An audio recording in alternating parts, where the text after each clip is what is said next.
നിയമസഭ ഇന്നലെ ഒരു യുദ്ധക്കളമായി മാറിയിരുന്നു. സ്പീക്കറുടെ ഡയസിലേക്ക് പ്രതിപക്ഷം ഇരച്ചു കയറുന്നു. വാച്ചാൻ വാർഡുമാര് എംഎൽഎമാരെ ബലം പ്രയോഗിച്ച് മാറ്റുന്നു. സഭ നിർത്തിവെക്കുന്നു. സംപ്രേഷണം ചെയ്യേണ്ട സഭാ TV പോലും ഇരുട്ടിലേക്കാകുന്നു. എന്നാൽ ഇന്ന് സഭയിൽ ഭരണപക്ഷം വലിയൊരു കണ്ടുപിടുത്തവുമായി വന്നിരിക്കുകയാണ്. അൻവർ സാദത്ത് MLA സ്പീക്കറുടെ ഡയസിലേക്ക് കയറാൻ നോക്കിയത് വലിയ അപരാധമാണത്രേ. അദ്ദേഹത്തെ സസ്പെൻഡ് ചെയ്യണം എന്നാണ് സഖാക്കളുടെ ആവശ്യം. കേൾക്കുമ്പോൾ തോന്നും ഇവരെല്ലാം പണ്ട് സഭയിൽ പൂക്കളുമായിട്ട് ഇരുന്നവരാണെന്ന്.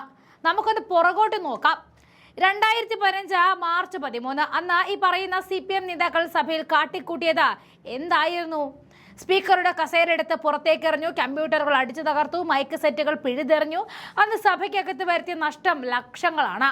ആ കേസിൽ സുപ്രീം കോടതി വരെ പോയി നാണം കെട്ടവരാണ് ഇന്ന് അൻവർ സാദത്തിനെതിരെ വിരൽ ചൂണ്ടാൻ നോക്കുന്നത്.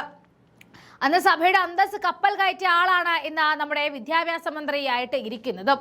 സ്പീക്കറുടെ കസേര തല്ലിപ്പൊളിച്ച ശിവൻകുട്ടിക്ക് മന്ത്രിസ്ഥാനവും പ്രതിഷേധിച്ച അൻവർ സാദത്തിന് സസ്പെൻഷനും. അൻവർ സാദത്തിനെ സസ്പെൻഡ് ചെയ്യാൻ നിങ്ങൾ തീരുമാനിച്ചാൽ ഒരു കാര്യം ഓർക്കുക, ആ ചങ്ങല ചെന്ന് നിൽക്കുന്നത് നിങ്ങളുടെ മന്ത്രിമാരുടെ കഴുത്തിലേക്കായിരിക്കും.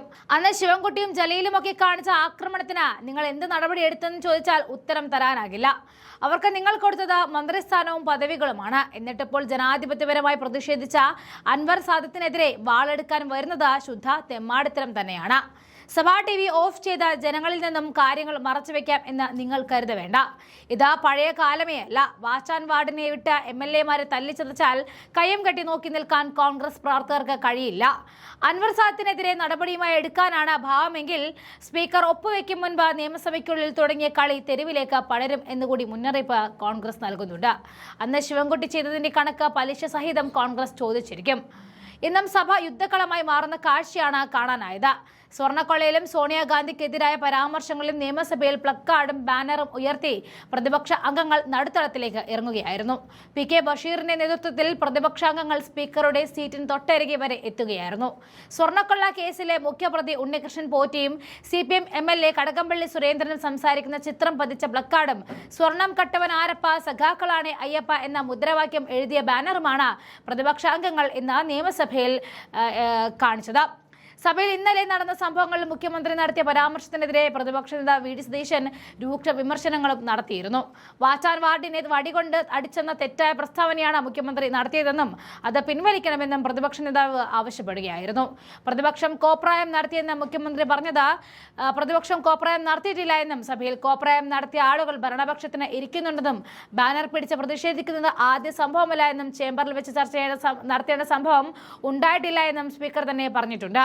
ഇന്നലെ രാവിലെ ചോദ്യോത്തരവേള ആരംഭിച്ചപ്പോൾ തന്നെ സഭാ നടപടികളുമായിട്ട് സഹകരിക്കാനാകില്ല എന്ന് പ്രതിപക്ഷ നേതാവ് VD സതീശൻ നിലപാട് വ്യക്തമാക്കിയതാണ്.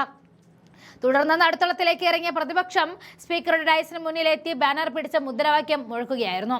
സ്വർണം കട്ടതാരപ്പ സഖാക്കളാണ് അയ്യപ്പ എന്ന ബാനർ ഉയർത്തിയുള്ള പ്രതിഷേധത്തിനിടയിലും ചോദ്യോത്തരവേള തുടരുകയായിരുന്നു. കാഴ്ച മറച്ചു പിടിച്ച ബാനർ മാറ്റണമെന്ന് സ്പീക്കർ N ഷംസീർ ആവശ്യപ്പെട്ടുവെങ്കിലും പ്രതിപക്ഷം വഴങ്ങുകയായിരുന്നില്ല. ബഹളം തുടരവേ ബാനർ പിടിച്ചു വാങ്ങാൻ വാച്ചാൻ വാർഡ് ശ്രമിച്ചുവെങ്കിലും ഇതിനെ പ്രതിപക്ഷാംഗം റോജി M ജോണും ചെറുത്തതോടെ പിൻവാങ്ങുകയായിരുന്നു. ഈ സമയം ഭരണപക്ഷവും ഇരിപ്പിടം വിട്ടെഴുന്നേറ്റ് പ്രതിപക്ഷ അംഗങ്ങൾക്ക് അഭിമുഖമായിട്ട് നിന്ന് മുദ്രാവാക്യം മുഴക്കി. ഇതിനിടയിൽ അൻവർ സാദത്ത്, നജീബ് കാന്തപുരം, സനീഷ് കുമാർ ജോസഫ്, TV ഇബ്രാഹിം എന്നിവർ സ്പീക്കറുടെ ഡയസിലേക്ക് കയറാൻ ശ്രമിക്കുന്നുണ്ടായിരുന്നു. ഉന്തിനും തള്ളിനുമിടയിൽ അൻവർ സാദത്ത് ഡയസിലേക്ക് കടന്നതോടെ സ്പീക്കർ ഡയസ് വിട്ട് പുറത്തേക്ക് പോവുകയായിരുന്നു.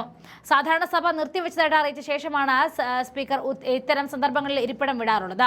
ഈ സംഭവത്തെയാണ് ഇന്ന് ഭരണപക്ഷം ആക്രമണമാണ് എന്ന് മുദ്ര കുത്തിയത്. ഇതെന്തായാലും പഴയ കാലത്തിലേക്ക് തിരിഞ്ഞു നോക്കാനുള്ള ഒരു അവസരമായി എന്നുകൂടി പറയണം.